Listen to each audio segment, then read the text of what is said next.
My son sent me a text that read, "Don't expect me to take care of you when you're old.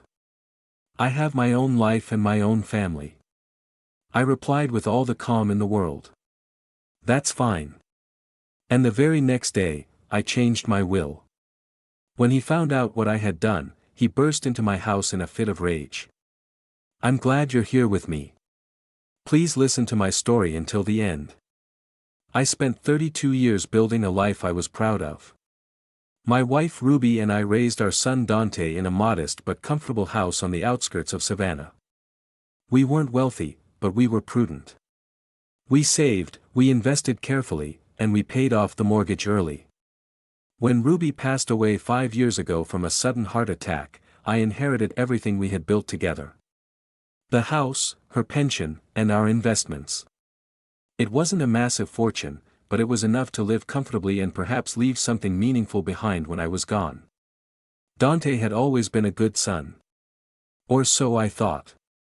He called regularly, came to see me on the holidays, and brought his wife Tasha and their 2 children. We had Sunday dinners and celebrated birthdays. I helped them whenever I could, watching the kids or sending over a wire transfer when they needed a new roof or when Tasha's car broke down. Was I being a grandfather or was I being used? Back then, I didn't ask myself that question. The first crack appeared 6 months ago. Dante called, his voice tense and on the verge of collapse.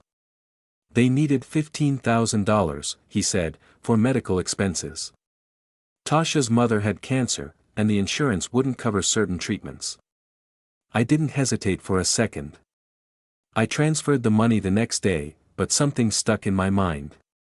At our next dinner, I casually asked how Tasha's mother was doing and how the recovery was going.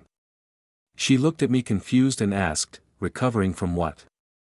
Dante intervened quickly, saying I had misunderstood and that they were preventative treatments, but the damage was already done. I saw the lie in his eyes. I started paying attention. Truly paying attention. I noticed how Tasha's expression hardened whenever I mentioned my investment portfolio and how Dante steered the conversation toward my plans for the future. There were casual comments about how maybe it was time to think about an assisted living facility. "You're getting older, Pop, wouldn't it be easier for you?" I was 71 years old and still went for a 3-meal jog every morning. I didn't exactly see what I needed help with.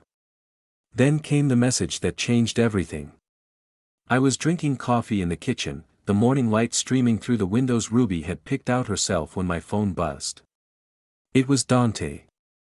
I smiled, thinking it would be a photo of my grandkids. Instead, I read words that felt like a slap in the face. "Don't expect me to take care of you when you're old. I have my own life and my own family." My hands shook. I read it over and over. There was no context, no prior argument. Just 3 days earlier, we had dinner together, and everything seemed normal. What had triggered this? Or had this resentment been simmering for years behind polite smiles and Christmas visits? I sat there for almost an hour watching my coffee grow cold. How do you respond to something like that? By begging? By apologizing for being a burden I hadn't even become yet? By defending myself against accusations I didn't understand? I wasn't going to do any of that. I took a deep breath, straightened my back the way Ruby used to like, and wrote 2 words. "That's fine." Nothing more. I pressed send and left the phone on the table. My heart was pounding, but my hands were steady. If Dante wanted to draw that line in the sand, I would respect it. But respect goes both ways, doesn't it? That same afternoon, I called my lawyer, Arthur Sterling. We had worked together when Ruby died, updating my will and organizing the estate. "Arthur," I said when he answered, "I need to revise my will. Can you fit me in this week?" "Of course, Clarence. Is everything okay?" "Everything is perfectly clear," I replied. And for the first time in months, maybe years, it was. I saw my situation with absolute clarity. I wasn't going to be anyone's retirement plan or anyone's jackpot.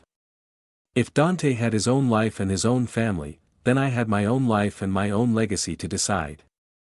I spent the next 2 days thinking calmly about what I wanted to do and who truly deserved what I had built over a lifetime. The answer came easier than I expected. I wrote notes, made lists, and researched foundations. When I walked into Arthur's office that Thursday morning, I knew exactly what I wanted. What I didn't know was that Dante still had access to one of my statements through an old joint account we had opened years ago just in case. I also didn't know he checked it regularly, nor did I know he would see the payment to Sterling and Associates law firm, or how far he would go when he found out what I had done.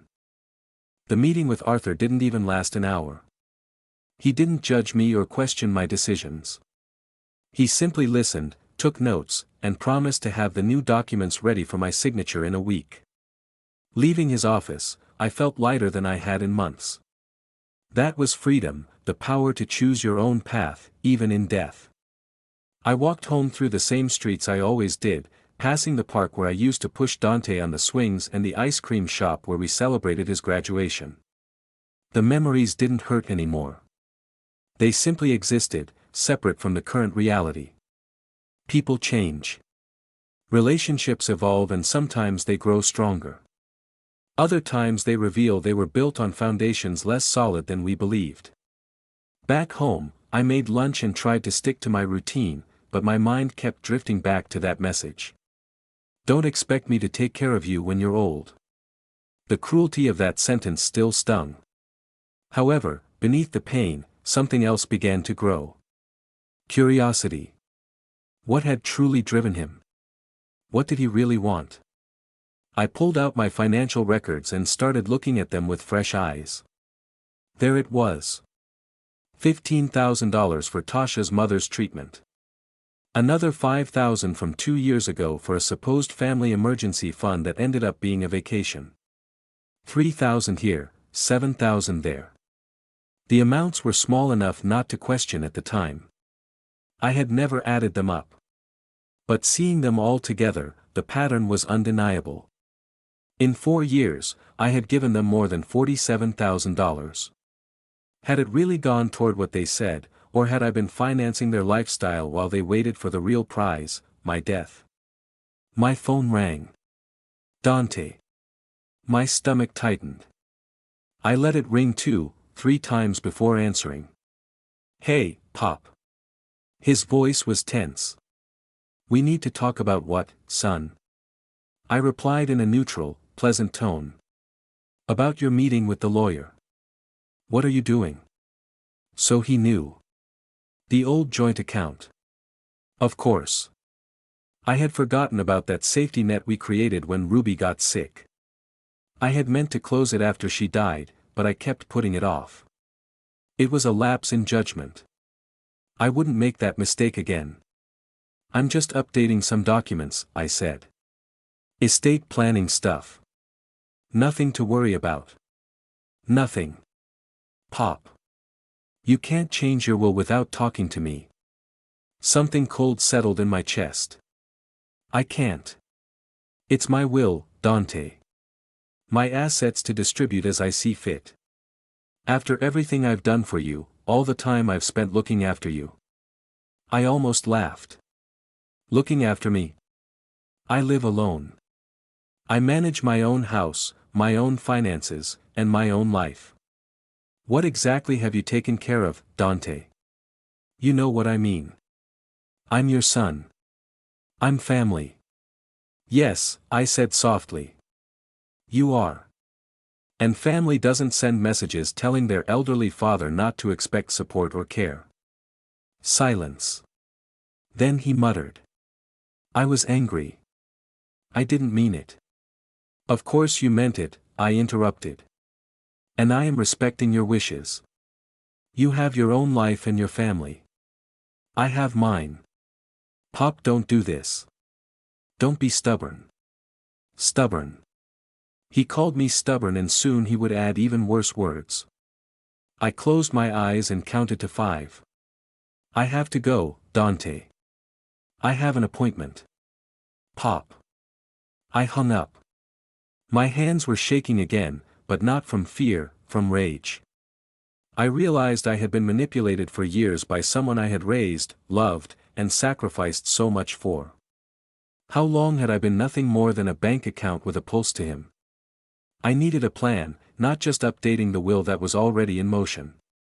I had to protect myself, shield my assets, and ensure no one could challenge my decisions. Arthur had mentioned living trusts and irrevocable transfers before. I needed to understand my options and above all what kind of enemy I was facing. I spent the night researching financial elder abuse, undue influence, and inheritance litigation. The stories I found were chilling. Children emptying their parents' accounts, forging children, even accelerating their debts. To collect such an inheritance sooner. Was my own son capable of something like that? I didn't want to believe it. But that message stayed on my phone as proof I couldn't ignore. He had shown me who he was. I had to believe him. By midnight, I had outlined a plan. Document everything. Keep records. Build a case if necessary and make strategic changes to protect what was mine and direct it to people and causes that truly deserved it. The next morning, I returned to Arthur's office with a new determination. I want to set up a living trust, I told him. And I want to transfer my primary assets into it immediately.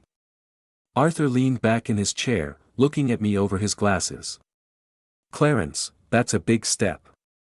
Once assets are in an irrevocable trust, you won't be able to dispose of them with the same freedom. Are you sure? I'm 71 years old, Arthur. I have a pension, Social Security, and more than enough in my checking account to live well for many years. The house, the investments, I don't need them to be liquid. I need them to be protected. He nodded slowly. Protected from whom?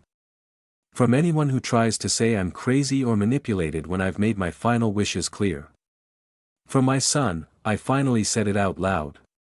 The truth I had been circling for days. Arthur didn't seem surprised. I'll prepare the documents, he said.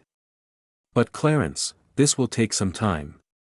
And if Dante has access to your financial info, I'm closing that account today. I'll open a new one at a different bank. He won't see another move. Good. But be prepared. When he sees the transfers to the trust, he'll know something major has happened. Let him know, I answered. I'm not hiding. I'm just protecting what's mine. I left Arthur's office and went directly to the bank where Ruby and I had kept our accounts for 30 years. I closed the joint account with Dante, opened a new one in my name only, and requested that all my automatic payments be moved there. The manager, whom I had known for years, handled the paperwork efficiently, but looked at me with some concern. Mr. G. Is everything all right? It's unusual to close accounts like this. Everything is fine. I smiled. I'm just simplifying my finances. She didn't look convinced. By Thursday of that same week, the trust documents were ready. Arthur worked fast and I appreciated his discretion. The Clarence G. Living Trust would become the owner of my house, my investments, and my savings. Everything except the checking account I needed for daily expenses.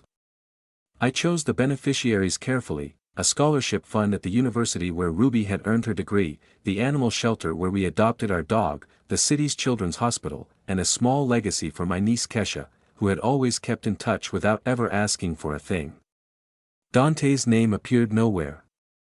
I signed the papers in Arthur's office with his assistant and secretary as witnesses. When we finished, Arthur shook my hand. The transfers will take about a week. After that, now these assets are locked.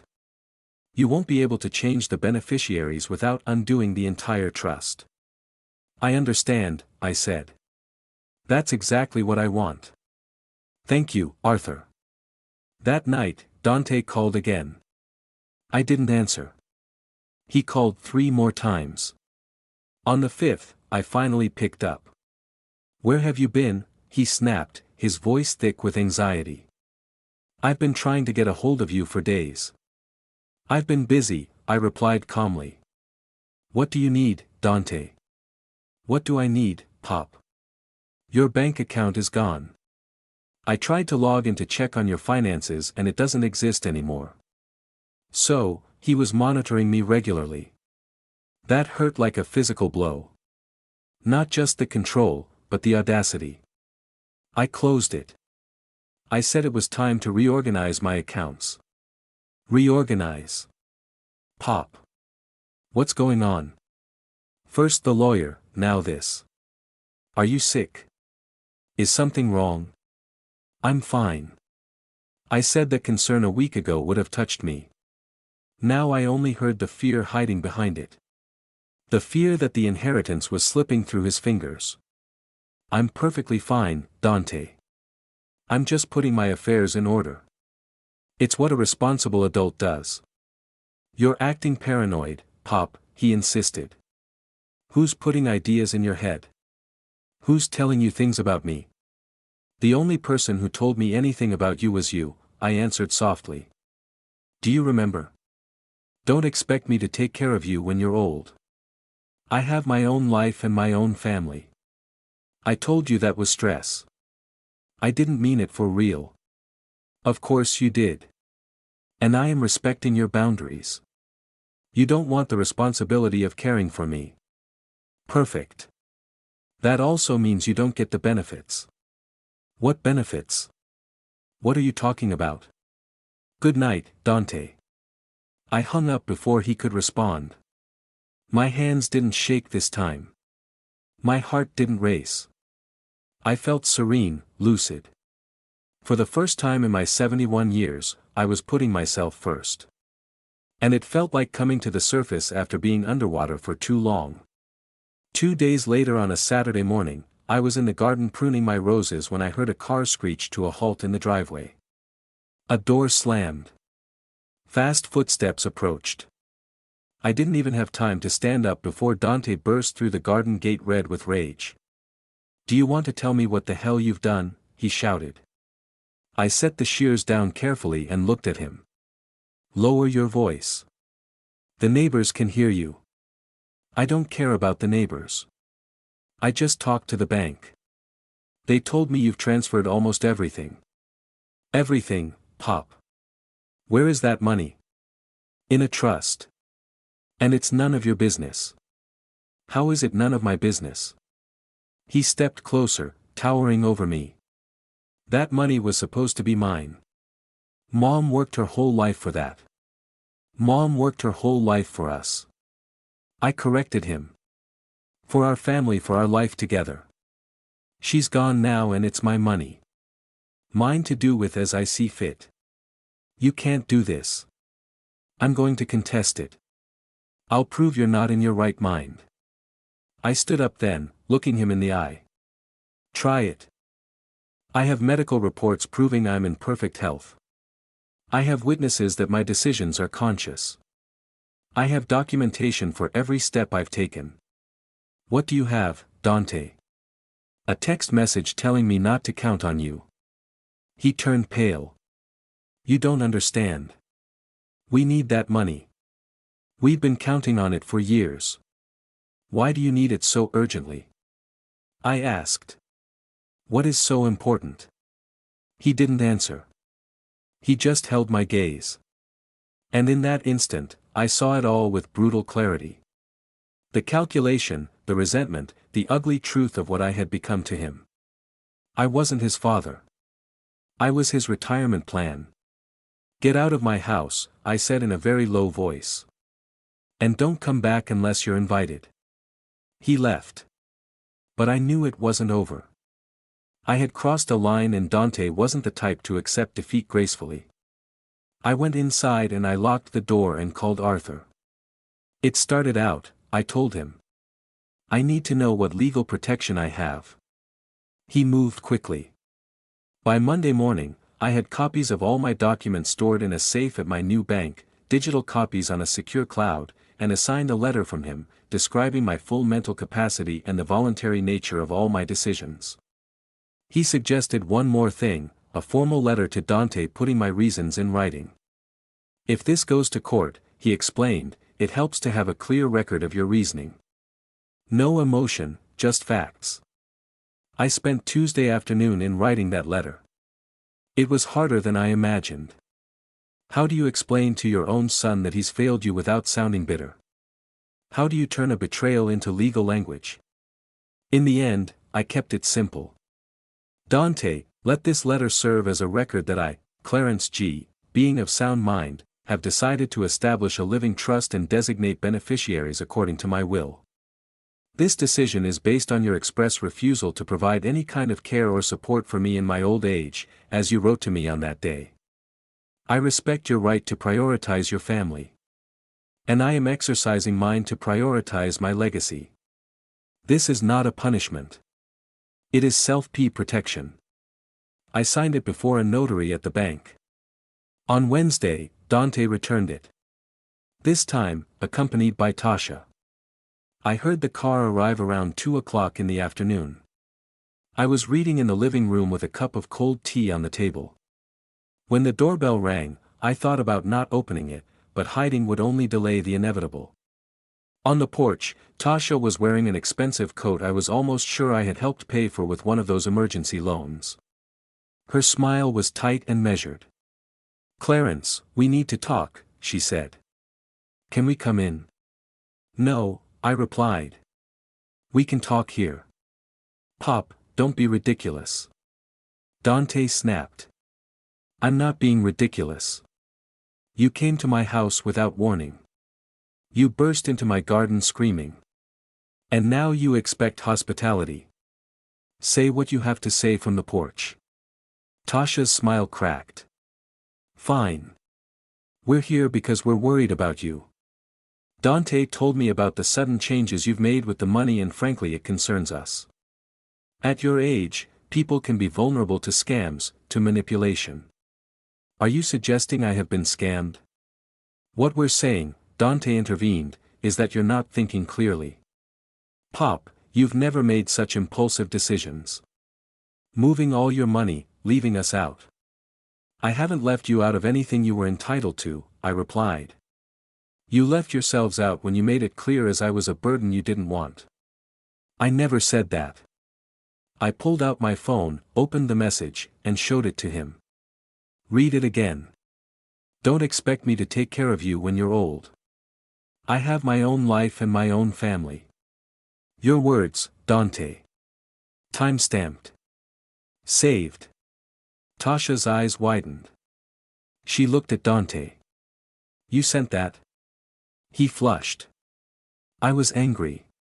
He had been pressuring me about the money for the roof, and I had just lost a client, and it doesn't matter. He's my father. He can't just disinherit me.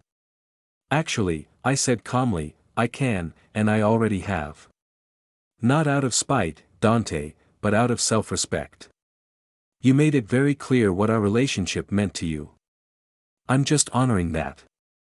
"This is about the money," Tasha said suddenly, her voice very cold. "Do you think all we care about is the money? We've been there for you. We visit you. We call you. We include you in our lives. You come 4 times a year," which I replied. "You call when you need something. You included me as long as I was financing your life." I looked directly at her. "By the way, how is your mother recovered from that cancer treatment?" "I paid for." She went silent.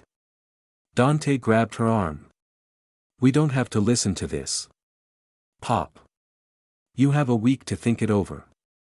1 week to reverse these absurd changes. If you don't, I'll contact a lawyer. I'll file to have you declared incompetent. I'll contest that trust. I'll let everyone know what you're doing." "Go ahead," I said. "I have a lawyer, too.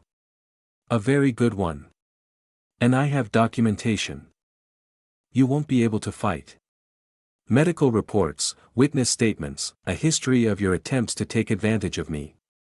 Test me, Dante, please." They left. Tasha was crying. Dante was grim. His jaw set. I watched them drive away and felt nothing, no satisfaction, no regret, just a quiet determination. But that night in bed, fear crept through the cracks. What if he really did go to a lawyer? What if he convinced a judge I wasn't in my right mind? I knew stories of elderly parents whose children stripped them of their guardianship and absolute control of their lives. Could that happen to me? I slept little. In the morning, I was exhausted and my hands were shaky. I called Arthur again. He's threatening to sue me, I told him. He can try, he replied calmly. But Clarence, you have something almost no one in your situation has. Preparation. We've documented everything. Your medical reports are spotless. There are witnesses. As long as he can't prove real incapacity, which he can't, he has no case. Still, the toll it takes. I know. That's why I'm going to recommend something. Take a few days for yourself. Go somewhere quiet. Stay with a friend or someone you trust. Let Dante burn himself out making threats while you recharge your strength. You're going to need it. He was right. I called my friend Evelyn, whom I had known since college. She lived 2 hours away in a small coastal town and owned a little bookstore. She had always offered me her guest room. When I told her generally what was happening, she didn't hesitate for a second. Come stay with me. Bring nothing but comfortable clothes and a desire to breathe. We'll walk on the beach and I'm going to remind you what peace feels like. I packed a bag and left Thursday morning. I didn't tell Dante where I was going. I just went. For 3 days, I walked on the beach, helped Evelyn in the bookstore, and read novels I had been putting off for years. I slept deeply without nightmares, and remembered who I was beyond being Dante's father. I was Clarence, a man who had built a life, who had loved, who had survived loss, and who deserved respect. When I returned home Sunday afternoon, I felt ready for whatever was coming. A letter was waiting for me under the door. Not in the mailbox, obviously left there on purpose. Expensive paper, Tasha's handwriting. Dear Clarence, I hope you can forgive Dante's outburst. He's under a lot of stress at work, and when he's stressed, he says things he doesn't mean. We both know how much he loves you. We want to fix this. We'd like to invite you to dinner this Friday at your favorite restaurant. Let's talk as a family, not as enemies. We miss you. The kids miss you. Malik keeps asking why Grandpa doesn't come around anymore. Please give us a chance to make things right. Love, Tasha. I read it twice. The manipulation was so transparent it was almost insulting. Invoking the grandkids, appealing to my emotions, turning Dante's cruelty into a simple reaction to stress, implying that I was the one creating the conflict. It was a masterclass in emotional blackmail. The old Clarence would have hesitated. He would have thought, maybe I'm overreacting. Maybe I should listen to them. The new Clarence, the one who had just spent 3 days remembering his own worth, simply tucked the letter into a folder labeled documentation and noted the date. 2 days later, flowers arrived. 2 dozen roses with a card. Pop. I'm sorry. Let's talk, Dante. I took a photo of the card, added it to the folder, and took the flowers to the nursing home around the corner. The staff was happy. I didn't mention who they were from. Then the calls started, no longer out of rage, but out of pleading. Tasha called first, her voice soft and conciliatory. Clarence, please. We made mistakes. We can overcome this. Family is supposed to forgive and family is also supposed to respect, I replied. To treat each other with dignity, not to see the other person as an ATM. That's not fair. We never, Tasha, I have records of every penny. I corrected myself. Every dollar I've given you in the last 4 years, $47,000 for emergencies, you never quite explained. Do you want to review them together? She hung up. Dante tried next. His approach was different. Hurt, confused, Pop, I don't understand what's happened to you.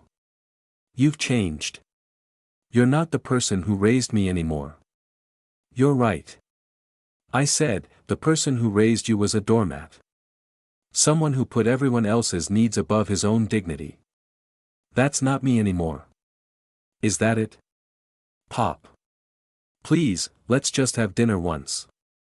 If you still feel the same afterward, I'll accept it. But give us a chance. I was on the verge of saying yes, not because I believed him, but because I was tired. Saying no over and over is exhausting. And a part of me still wanted to believe my son could change. But then I remembered that message. The pure contempt distilled in those lines had shown me the truth. Why was I doubting what I had seen? No, Dante. This is as far as we go.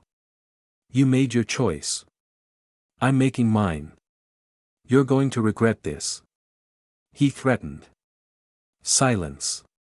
That's a prediction, he said and hung up. I sat in the kitchen, my hands clasped on the table, breathing slowly. Was I doing the right thing, or was I letting pride destroy what was left of my family? I called Evelyn and told her the whole story, the letters, the flowers, the calls. They're wearing you down on purpose, she told me. It's a classic manipulation tactic. They aren't truly sorry, Clarence. They're only sorry they're losing your money. What if I'm wrong? What if I'm being too harsh? Have they apologized for the message? I thought about it. Dante had said he was stressed, that he didn't mean it, but he never said, I'm sorry for hurting you. I was wrong. Tasha hadn't either. No, I answered slowly. They've apologized for how I reacted, not for what they did. There's your answer. She was right. But I needed more than just Evelyn's support. I needed community. I went back to my church group, which I had stopped attending after Ruby died. I started meeting up again with old friends I hadn't seen. I called my niece Kesha, who drove down from Atlanta the following weekend and took me to lunch. She listened attentively, serious and non-judgmental. At her age, she was closer to Dante's age than mine, but she understood what I couldn't express to my peers. Uncle, some people only know how to take, she said at the end. They don't see relationships as mutual. They see them as a business. It sounds like Dante and Tasha are like that. He's my son, I whispered. I know, and that's why it hurts more. But you still have the right to protect yourself. That support sustained me. Every conversation, every coffee, every Sunday service reminded me that I wasn't alone, I wasn't crazy, and that setting boundaries didn't make me a bad person. At the end of the second week, the calls from Dante and Tasha stopped. The silence was a relief, but also unsettling. What were they planning? Were they consulting lawyers or finally accepting my decision? I should have known that acceptance wasn't in their plans. They showed up one Sunday morning, 3 weeks after I returned from Evelyn's. I was eating breakfast when I heard voices at the door. Dante's, Tasha's, and the high-pitched exclamations of my grandkids. They had brought the children. I opened the door before they could even ring the bell. Malik, who was 6, ran toward me. Grandpa, we brought you cookies. Mommy said you were sick. I felt my heart break. I hugged him tightly, breathing in his scent of grass and cookies. His sister, Maya, who was 4, stayed back shyly, then also threw herself into my arms. Over their heads, I locked eyes with Dante. He was smiling, but his eyes didn't match. We wanted to give you a surprise, Tasha said in a cheerful tone. It's a beautiful day. We could have a family picnic in the garden like we used to. You should have called first, I said carefully, letting go of the children. Don't you want to see us, Grandpa?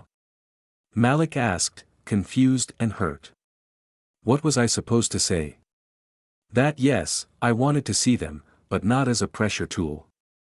That I loved them with all my soul, but their parents had poisoned our relationship by using them as bargaining chips. Of course, I want to see you, honey, I replied.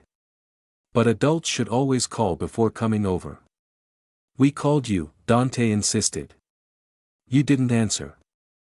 I had let his name ring on the screen without answering because I needed to protect my peace. "Come on, Pop," he urged. "Let us in. The kids are excited to spend the day with you, unless you want to reject your own grandkids." His tone was light, but the hidden threat was clear. If I refused them, I was refusing the kids. I stepped aside. What other choice did I have? They settled into the living room. The kids on the floor with coloring books. Tasha had conveniently brought them on the sofa as if it were their own. Tasha pulled out a container of homemade cookies. "My favorites."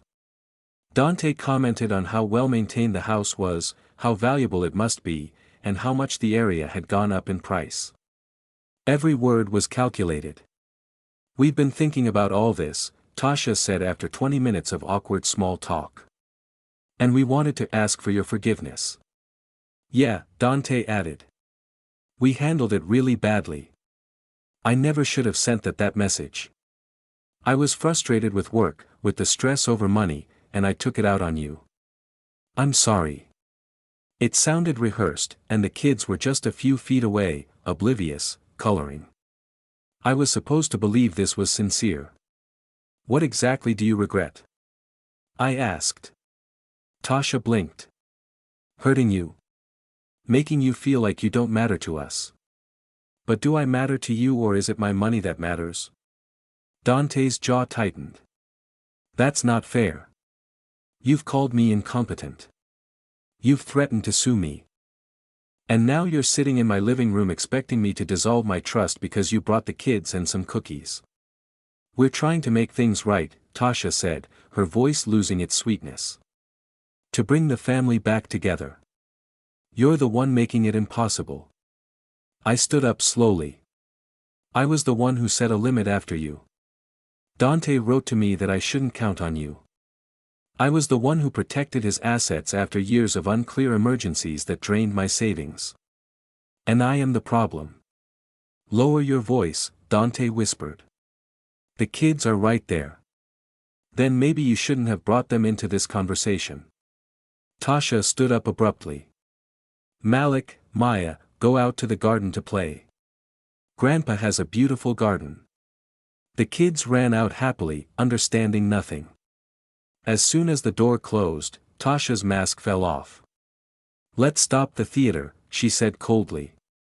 "You're being selfish and vindictive. You have more money than you'll ever need, and you're hoarding it while your own family struggles. Struggling is having a high-end car, a private club membership, and private school for the kids. Where exactly is the poverty?" I asked. "That's none of your business." Dante snapped.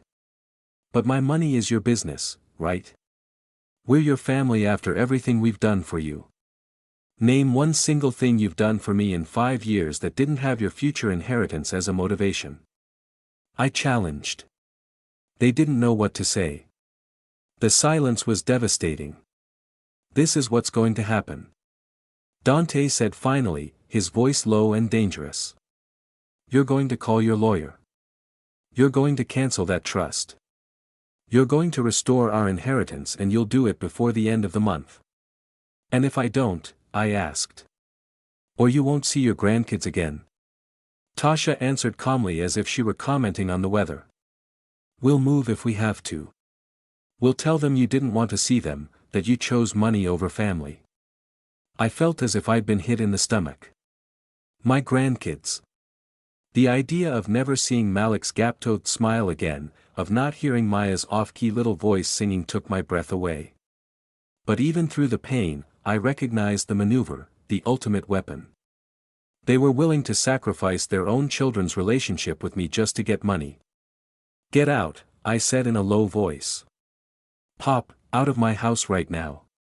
And if you ever use those children as a tool to pressure me again, I'll put it all in writing. I'll make sure any judge who reads it understands what kind of parents you are." Dante's face turned purple with rage. "You're going to regret this.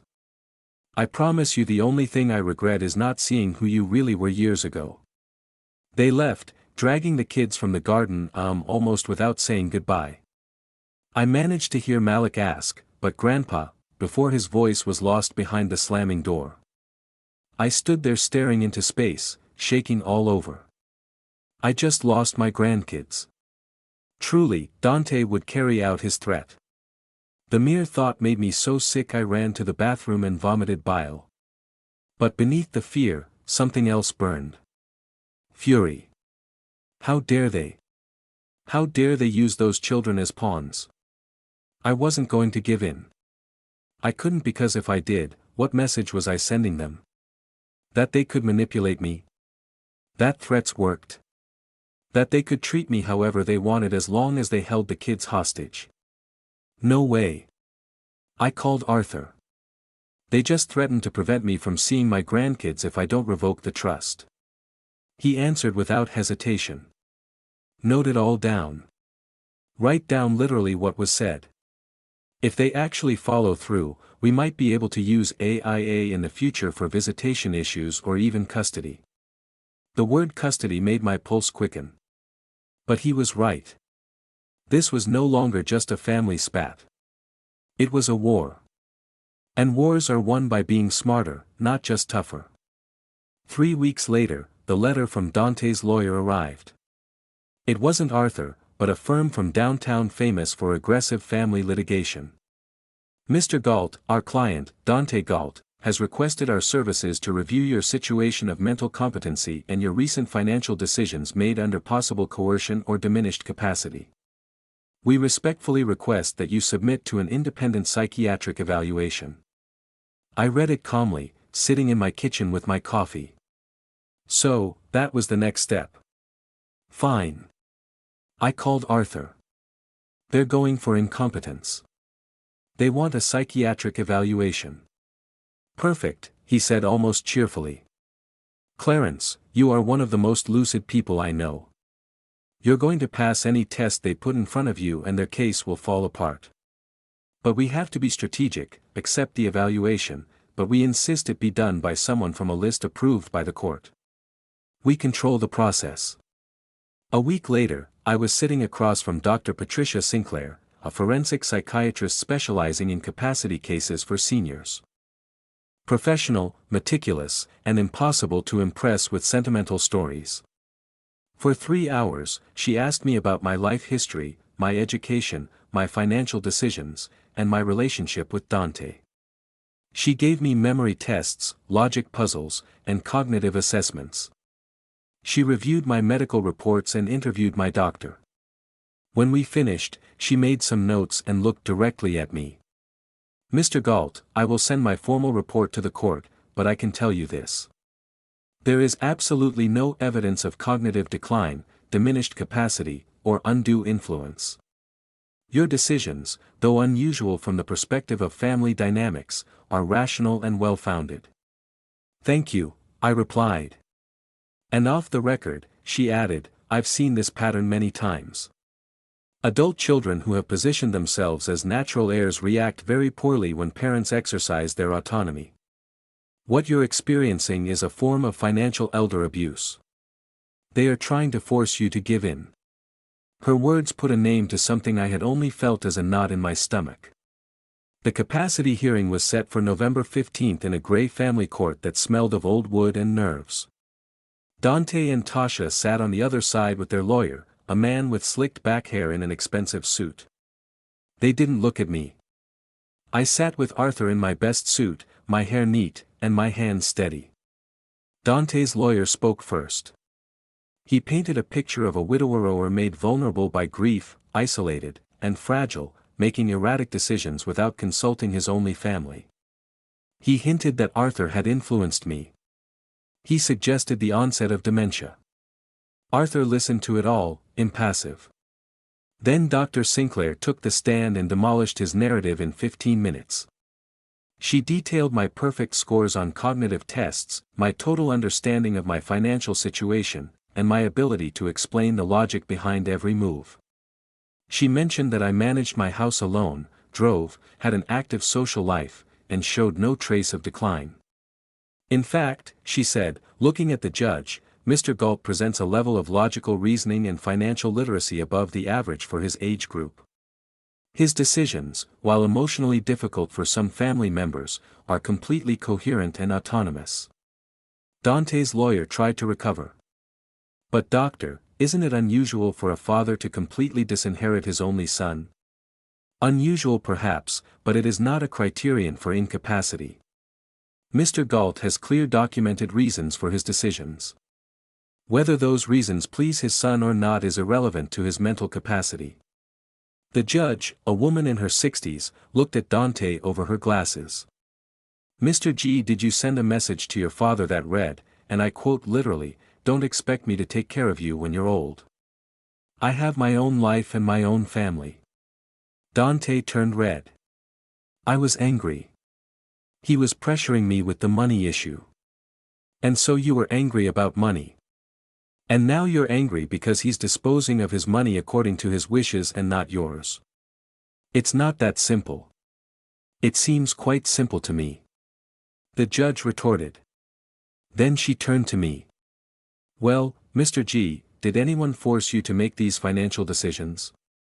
No, Your Honor. Are you aware of what you are doing and the consequences? Completely aware. Do you wish to make any changes to your estate plan? No, Your Honor. My plan is exactly by as I want it.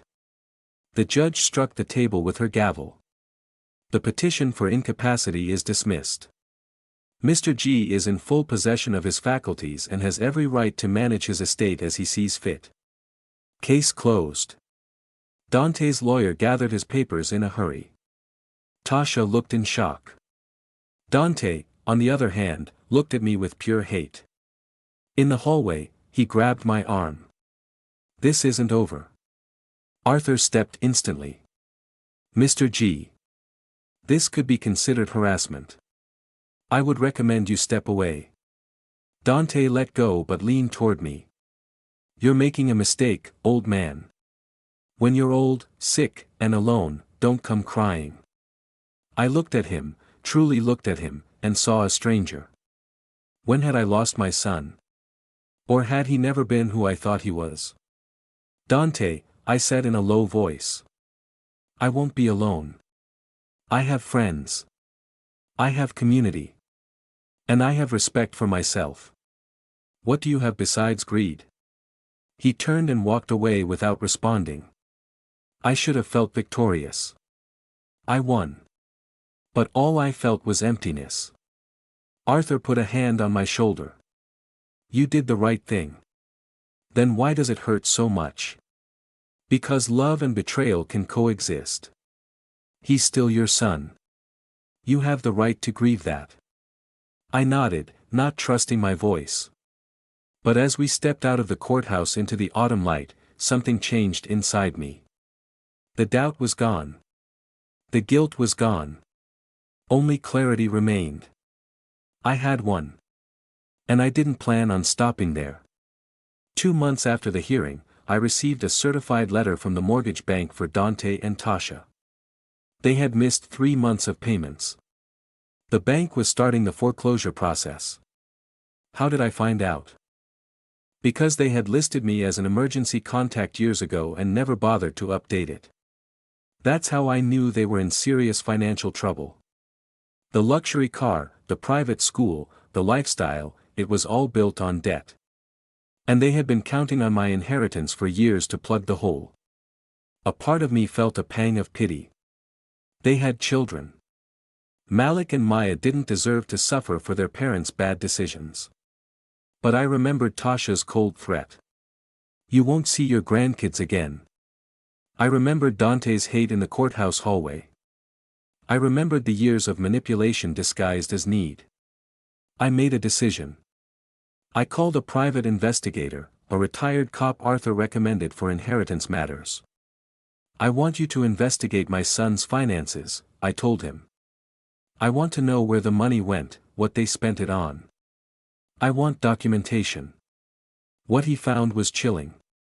In 6 years, Dante and Tasha had spent more than $200,000 beyond their means. Not on necessities, but on vacations to Europe, a boat they used twice, cosmetic surgeries for Tasha, country club fees, and private tuition. They couldn't afford. And worst of all, they had taken out loans using a future inheritance from me as justification. Several loans at different institutions based on an expectation of money they had never earned. The investigator also found emails. Dante had written to an inheritance lawyer years earlier asking about ways to accelerate a succession when parents were difficult. That lawyer had refused to follow that path, but the emails existed.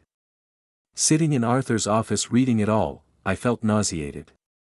"He's been planning this for years," I said. "It seems so," Arthur replied. "Clarence, I have to ask. Do you want to move forward with this? We have indications of fraud, possible financial exploitation. We could file charges. I imagine my son in handcuffs, my grandkids visiting him in prison, the newspapers exploiting the scandal." "No," I said at last. "No criminal charges, but I want them to know that I know. I want them to understand that they've lost." Arthur helped me draft a letter. It was sent by courier to their house on a Tuesday morning. "Dante and Tasha, I now have in my possession complete records of your spending, of the loans taken out against my future inheritance, and of your consultations with lawyers on how to accelerate that process. I also have documented your threats to prevent me from seeing my grandkids, your false accusations about my mental capacity and your harassment. I want to make one thing clear. I will not be providing you with financial help now or ever. Your mortgage, your debts, and your financial decisions are your responsibility. However, I am not cruel. Attached you will find information for financial counseling services, debt consolidation resources and family therapy options. I recommend you use them. My estate plan will remain unchanged. Upon my death, my assets will be distributed according to my trust. You will receive nothing. However, I make you one last offer. If at any point you decide to truly apologize, not because you want something, but because you truly understand the damage you have caused, and if you are willing to rebuild a relationship based on respect and not money, my door will be open. My decision is yours to make, Clarence." I didn't hear from them. For 3 weeks until Christmas Eve, there was a knock at the door. I opened it and saw Malik and Maya on the threshold holding the hand of a woman I didn't know. Dante's car was parked on the street, but he didn't get out. The woman introduced herself as a court-appointed family visit supervisor. It turned out Dante and Tasha had lost the house, had been forced to move in with Tasha's parents in another state, and as part of the bankruptcy process, and following a formal complaint about my rights as a grandfather, I suspect filed by Arthur, the judge had ordered that I be granted supervised visits with my grandkids. They didn't do it out of kindness. They did it because they were forced. But I didn't care. I had my grandkids for 2 hours. We made cookies, read stories, and played under the light snow that began to fall in the garden. When they left, Maya hugged me tight. "Grandpa, can we come back?" "Always, honey. Always." I watched the car drive away. Dante didn't look toward my house once. I had one. Not the way I would have wanted. I would have preferred to get my son back whole, loving, and real. But I won in what truly mattered, my autonomy, my dignity, and my peace. And sometimes that is the only victory possible. 6 months later, spring arrived in Savannah with bursts of purple wisteria and clear mornings. I started each day with my 3-mile walk, feeling stronger than I had in years. My new doctor told me I had the cardiovascular health of someone 15 years younger. "Whatever you're doing, keep it up," she smiled. What I was doing was living. Truly living. Following Evelyn's advice, I joined a book club, a group of men and women between 50 and 80 who met every week to talk about books in life. We became very close. Their support was unconditional. I also started volunteering at the Children's Hospital, one of the beneficiaries of my trust. I read stories to kids in treatment, played with them, and offered comfort to exhausted parents. It gave me purpose and filled the grandfather hole Dante and Tasha had left behind. The scholarship fund in Ruby's name had already helped 3 students. I received letters from them full of sincere gratitude that made me cry with emotion. That was a legacy that actually had meaning. My relationship with my niece Kesha became much closer. She came to see me almost every month and our relationship shifted from just uncle-niece to a real friendship. "You're the wisest person I know," she told me once. Hearing that from someone who barely saw me before meant a lot. I had made peace with my decisions. Yes, the relationship I dreamed of having with Dante still hurt, but I didn't regret protecting myself. I learned that loving someone doesn't mean allowing them to destroy you. That family is defined not by blood, but by respect and mutual care. My house was filled with laughter, friends, and projects. I had season tickets to the symphony with the folks from the book club. I had taken up painting again and even sold 2 pieces at a local gallery. I traveled to see Evelyn almost every month. I even signed up for a cruise with the church group. It was finally the life I deserved. Meanwhile, Dante and Tasha's situation continued to decline. I didn't go looking for information that would have been petty. But in a city like this, news travels. They filed for bankruptcy. They ended up in a small apartment in a neighborhood they used to look down on. Tasha had to start working in a retail store for the first time in years. Dante lost his business and now sells electronics at a mall. They pulled the kids out of private school and the boat was repossessed. The luxury car was replaced by an old sedan. They had built their entire lives with money they didn't have, counting on an inheritance they had never earned. I felt more sadness than satisfaction.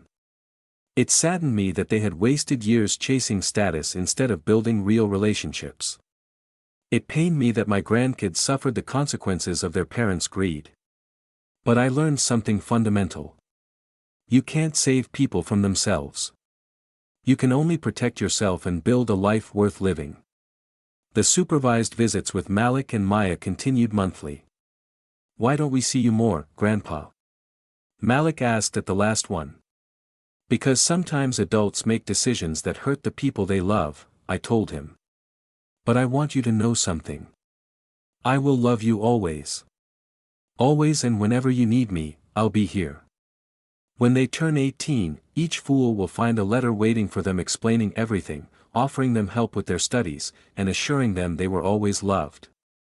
Not by a grandfather desperate to buy affection, but by a man who valued himself enough to demand respect, and who hopes they learn to do the same. Now looking back, I understand what that message gave me, even though it came wrapped in pain. Freedom. Freedom to see clearly, to choose for myself, and to build a life based on dignity and not obligation. I learned that setting boundaries isn't cruelty, it's survival.